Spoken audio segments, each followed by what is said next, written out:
मैं लोगों का थोड़ा जुड़ने का इंतज़ार करूँगा, उसके बाद मैं बोलूँगा।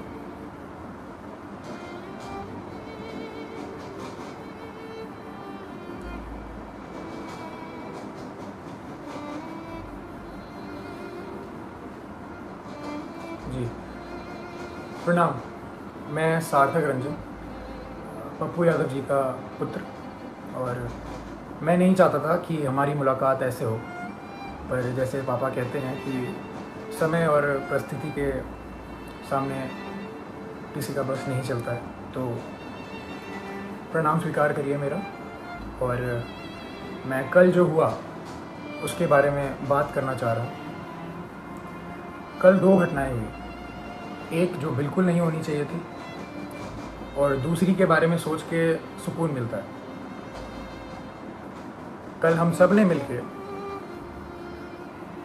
एक व्यक्ति के ऊपर अन्याय जो हुआ है, हम सब ने मिलकर ट्विटर पे हमने उस ट्रेंड को नंबर 1 कर दिया और काफ़ी घंटों तक रहा। मैंने भी ट्वीट किया घर पे अपने आराम से सोफे में बैठ के, उसे नंबर 1 ट्रेंड की दौड़ पे लगे रहे सोचा।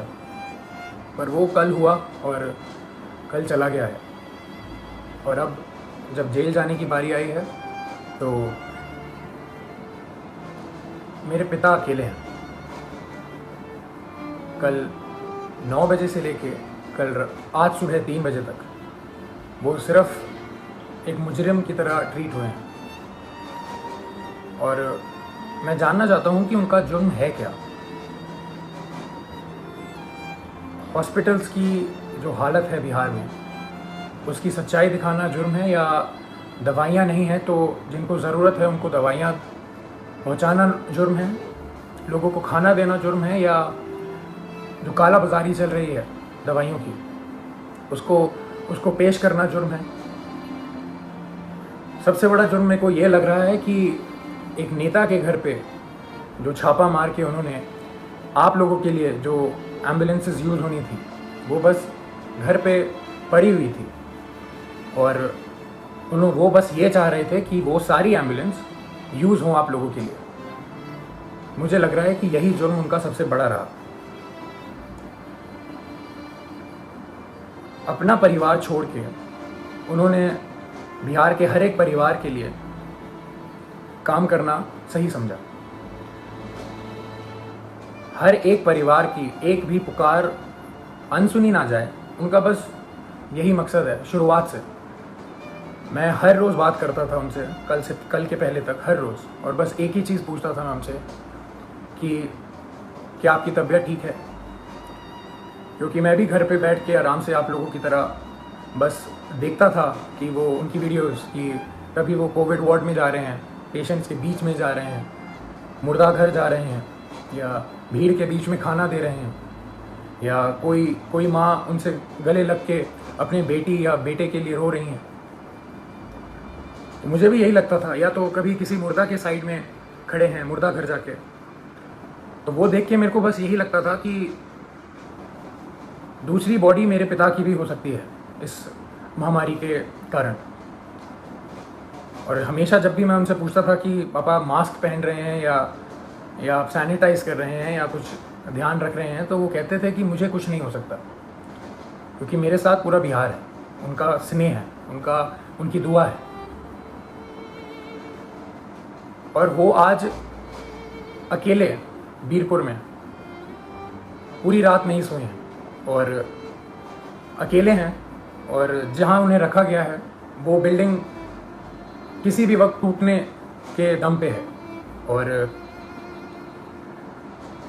जब ऐसा व्यक्ति इतना काम करके इतनी सच्चाई से काम करके अकेला पड़ जाए, तो बुरा लगने वाली बात है ये कि उन्होंने हर एक घर के लिए अपना घर छोड़ा है, अपने घर की जिम्मेदारियां छोड़ के आप सबके बीच रहने का संकल्प लिया, आप सबके लिए जीने के लिए संकल्प लिया। हमने कल बहुत साथ दिया उनका ट्विटर पे और किस पे नहीं। पर सिर्फ ट्विटर ही चीज़ नहीं रह गई है, सिर्फ नंबर 1 ट्रेंड होना ही नहीं रह गया है। जब ऐसा व्यक्ति अकेला पड़ जाए जो रात दिन सेवा करे लोगों की और लोगों के लिए ही जिए, अपना सब कुछ छोड़ के, अपना सब कुछ त्याग के। हम लोगों ने बोलते थे आ जाइए आप वापस, आ जाइए, ठीक नहीं है, रिस्की है, सही नहीं रहेगा, मगर उनका एक ही कहना था हमेशा कि बिहार के लोगों को मेरी ज़रूरत है और मैं बस वही कर रहा हूँ। अपने बारे में, अपनी जान के बारे में बिल्कुल ना सोचते हुए वो बस आप लोगों के लिए काम रात दिन करते रहे। हॉस्पिटल में छापा मारना हो तो पप्पू यादव जाएंगे, खाना देना हो तो पप्पू यादव देंगे, दवाई देना हो तो पप्पू यादव देंगे, बेड चाहिए, ऑक्सीजन चाहिए, एम्बुलेंस चाहिए तो पप्पू यादव करेंगे। अभी हमारे बीच पप्पू यादव कौन बनेगा? कहाँ से लाएंगे हम दूसरा? हम उन्हें अकेला इस टाइम पे नहीं छोड़ सकते। मैं बेटा हूँ इसलिए ये सारी बातें कर रहा हूँ, नहीं। अगर मैं सिर्फ एक बेटे की तरह सोचता तो शायद मैं उनको ज़बरदस्ती बहुत पहले घर बुला चुका होता, पर मैं एक नागरिक की तरह सोचूं तो बहुत बुरा लग रहा है। जो आदमी रात दिन एक करके सिर्फ दूसरों के लिए जिए और उसके साथ ऐसा अन्याय हो, ये बिल्कुल मंजूर नहीं है, ना हम लोगों को मंजूर करना चाहिए। मैं पहली बार आया हूँ आप सबके सामने और ये बिल्कुल भी एक्सेप्ट करने वाली चीज़ नहीं है जो हुआ है मेरे पिता के साथ। कल से हुए जा रहा है और अभी भी हो रहा है। बाढ़ का पानी हो, बाढ़ के पानी में चलना हो, या इस महामारी के टाइम पे हॉस्पिटल जाना हो, या भीड़ में जाना हो, या मुर्दा घर जाना हो, तो सिर्फ पप्पू यादव ही जाएगा। और जेल जाना हो तो सिर्फ मेरे पिता पप्पू यादव ही जाएंगे। ऐसा क्यों? ऐसा मैं समझ नहीं रहा हूँ, ऐसा हो क्यों रहा है, ऐसा होता क्यों है? हमेशा एक आदमी जब दूसरों के लिए जिए जा रहा है 24 घंटे, तो जब उसको ज़रूरत पड़ती है तो वो हमेशा अकेला कैसे पड़ जाता है? हमेशा उसकी आंखों में आंसू रहते हैं। हर एक काम करने के बाद हम अकेले पड़ जाते हैं, उसका पूरा परिवार अकेले पड़ जाता है। हम क्यों अकेले रह जाते हैं? जब वो व्यक्ति रात दिन बस दूसरों के लिए जीता है, तो दूसरे क्यों नहीं खड़े हो सकते उसके लिए? क्यों नहीं आवाज़ निकाल सकते? क्यों नहीं हम, अगर एक पप्पू यादव बिहार के लिए इतना कर सकता है, तो सोचिए 2 पप्पू यादव या 10 पप्पू यादव या 1 लाख पप्पू यादव कितना करेंगे। मैं कहूँगा मेरे पिता का नाम सिर्फ एक नाम नहीं है, वो सिर्फ एक व्यक्ति नहीं है, वो एक जुनून है। जो वो जुनून हर एक के अंदर रहता है। मेरे अंदर भी है, मेरी बहन के अंदर भी है, मेरे भाई के अंदर भी है, और आप सब के अंदर। वो सारा जुनून एक साथ अगर काम करे तो हमारा जो पहला पप्पू यादव है वो कभी अकेला नहीं पड़ेगा। मैं दिल से खुशगुजार हूँ आप सबका कि हम सब ने कल बहुत बहुत प्यार दिया, बहुत स्नेह दिया मेरे पिता को, पर अभी रुकने की बारी नहीं है। उनको अभी तक हरास किया जा रहा है। जैसे कल रात से वो सोए नहीं हैं, खाए नहीं हैं, उनको दवाई खानी होती है, उनको शुगर है, उनका 1.25 महीने पहले ऑपरेशन हुआ है, राइट पैर की नसें उनकी वीक हैं, तो खून सर्कुलेशन नहीं होता है उनके राइट पैर में अच्छे से। और किस जुर्म में ये सज़ा उनको दी जा रही है, मैं ये पूछना चाहता हूँ। और जिनकी वजह से हो रहा है वो बहुत अच्छे से जानते हैं कौन कौन है, और ये बिल्कुल ना समझें कि किसी को नहीं पता है कि किसकी वजह से हो रहा है ये और क्यों हो रहा है। यहाँ कोई बच्चा नहीं है और कोई डरा हुआ नहीं है। पप्पू यादव ना कभी किसी से डरा है, ना कभी डरेगा।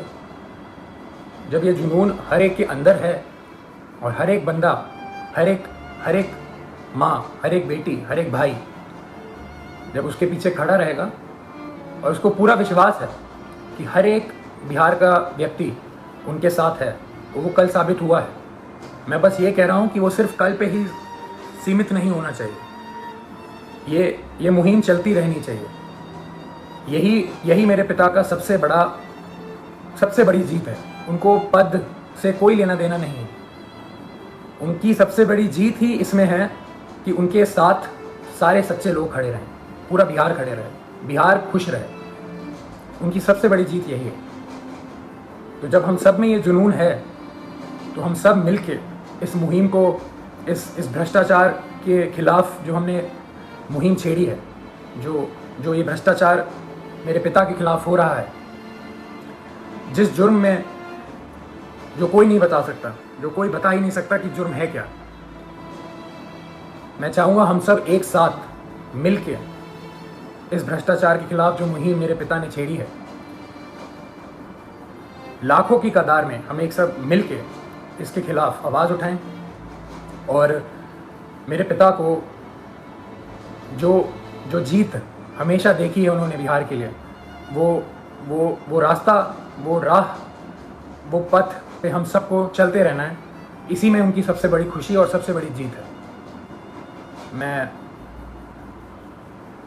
मैं बहुत खुश नसीब महसूस करता हूँ कि मैं अभी यहाँ बैठ के आपके सामने ये सब बोल पा रहा हूँ। ये मेरे पिता का संघर्ष ही है जो इतना प्रेम उन्हें मिलता है, और उनके नाम की वजह से मैं यहाँ पे बैठा हूँ तो आप सबके बीच में मेरी आवाज़ जा पा रही है। उनके संघर्ष को हम सबको मिलके उसकी आग को उठा के ही रखना है, बुझने नहीं देना है।